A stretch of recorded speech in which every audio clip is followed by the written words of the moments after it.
This story comes from the pages of Battleworld Marvel Zombies issue number 4. Please support the official release.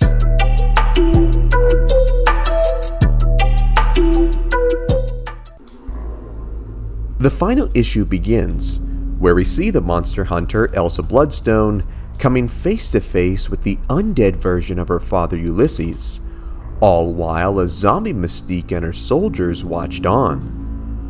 The Rotters prepared to go to war with Elsa for taking their special flesh from them, which, as we know, was the young girl whom Elsa had found and was protecting during her journey through the Deadlands, who just may be the key in fixing all of this, as she was immune to the Marvel Zombies infection despite being bitten by Mystique earlier in this story. Meanwhile, we would see Elsa confront her father, and was rather confused at his being here, for as she knew he was very much dead, where the little girl then told her that the rules of life and death were pretty much out the window here on Battleworld, and this was a variant, and let's not forget, zombie version, of her mentally and physically abusive dad, where Elsa said she could care less what version of him it was, for she utterly despised him and this wretched dimension they were trapped in.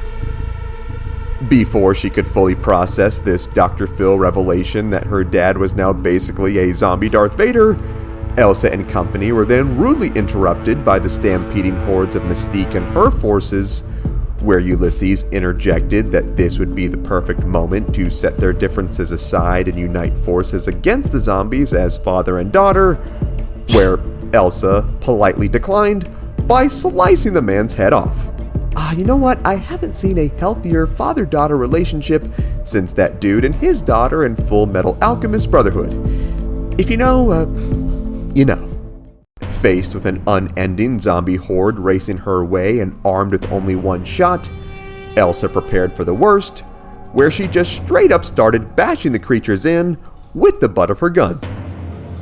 She, of course, was soon overpowered by the undead, where she told the child to flee, where out of nowhere the pair would witness an enormous wave of crimson energy flash before them, instantly vaporizing the monsters in their path. We'd then see this was the work of Ulysses, who was still very much alive, and was now armed with countless bloodstones, whose energy was acting as the supernatural glue that was keeping the man's ravaged corpse together. Mystique and her men would be fascinated at the hunter, for he was able to heal without feeding. Forget the girl, this man had the cure, and what they needed all along.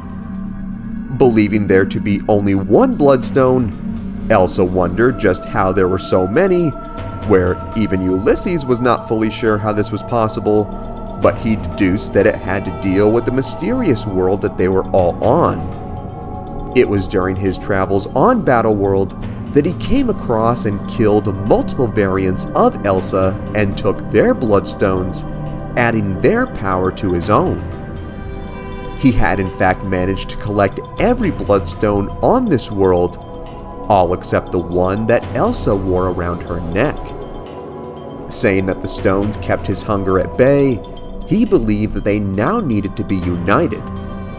He then proceeded to beat his own daughter down to the ground, all while the horrified and saddened child would watch on. Things would then cut back to Mystique, who ordered her troops to get the weapon ready, and to be quick about it, as their cognitive functions were rapidly declining and they needed to act soon before they reverted back to their typical run-of-the-mill zombies. We'd see this was already happening, as they couldn't help but mutter their love for brains at the end of each sentence. We'd then see the battered and bloodied Elsa on the ground, who swore she'd never give the stone to her father, and even pointed her gun at her neck and planned to use her final round to destroy it. Such an action made the old man laugh at Elsa's foolishness, where he then grabbed the horrified little girl, saying that the power he was seeking lay not within the stone. Elsa then lunged at the man, demanding for him to get away from the child, where in a shocking turn of events, Ulysses would then bite and tear the woman's arm completely off, infecting her with the Marvel Zombies virus. As Elsa lay bleeding out and infected, she'd be greeted by even more flashbacks of her past. Here we'd see the cruelty of Ulysses on full display as we'd come back to the moment of Elsa's childhood, where her mother learned that the man allowed the girl's own scalp to become infected with supernatural parasites as punishment for failing to kill a monster fast enough. Confronting the man about this, Ulysses felt completely justified in his actions, where the impressionable young Elsa agreed and said she did not want to let her dad down. As punishment for questioning his methods, Ulysses then purposefully let a monster lay eggs within Elsa's mother's brain, which then caused her to go insane, where he then had her admitted to an asylum so he could have Elsa all to himself. As her body was rapidly turned by the virus's spread, Elsa finally came to the realization of who this girl was. She was a child variant of herself, and Elsa, untainted by the abuse of her father, and with all the power of a bloodstone inside of her. Refusing to let this girl be ruined like she was, Elsa promised the old man she would end him, where he then goaded his daughter to hit him with everything she had. We'd see this was a well-timed distraction by Elsa, who had little her use the final shot in her gun on the man, which would then release a series of the magical stones, which she immediately began to absorb. This would sadly even consist of the little Elsa, who said her final goodbyes to her older self, where she then absorbed into her. The power would continuously bleed out of Ulysses and into Elsa, which would basically turn her into a Super Saiyan Rosé zombie. That honestly goes so hard. I'm shocked there haven't been any zombie storylines in Dragon Ball yet, come to think of it. Back to Mystique's forces, we'd see just what this weapon was that she mentioned before, which was the corpse of a zombie kingpin who had been fused with a giant lava cannon, where they opened fire upon Elsa on the grounds below. They, however, would be no match for the newly powered up Huntress, who told the zombies to bugger off, where she then fired a powerful blast on the army, instantly killing them all. Turning her gaze to her father, Elsa would tell him that nobody should have this much power, where she then began to melt the rotted flesh off of his body. As he would scream in agony, she would tell the man to be silent, and in a cruel twist of fate, would ironically use his own words against him, saying that a child of the Bloodstone does not hesitate to suffer.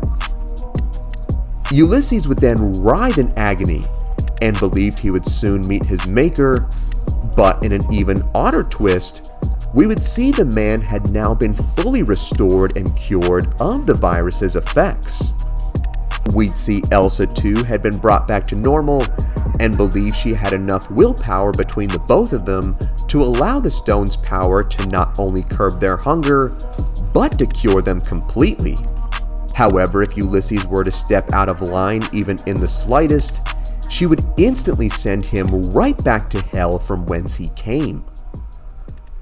Giving her father the benefit of the doubt that he was under the Bloodstone's control for all these years, Elsa helps her father up and offered him a new lease on life. The man would ask for just a tiny piece of Bloodstone power, where Elsa would tell him to kick rocks and start walking. Wondering just where he would go now, Elsa said they would go back to the shield and fight to make this world a better place, and perhaps for once, seek a life of normalcy. Ulysses would then tell her that they were Bloodstones after all, and knew nothing of being normal, where his daughter would then admit this may be true, but ask the old man to simply wonder what that life may be like. We then see this mighty hunter family walk off into the wilderness in seek of a better life together.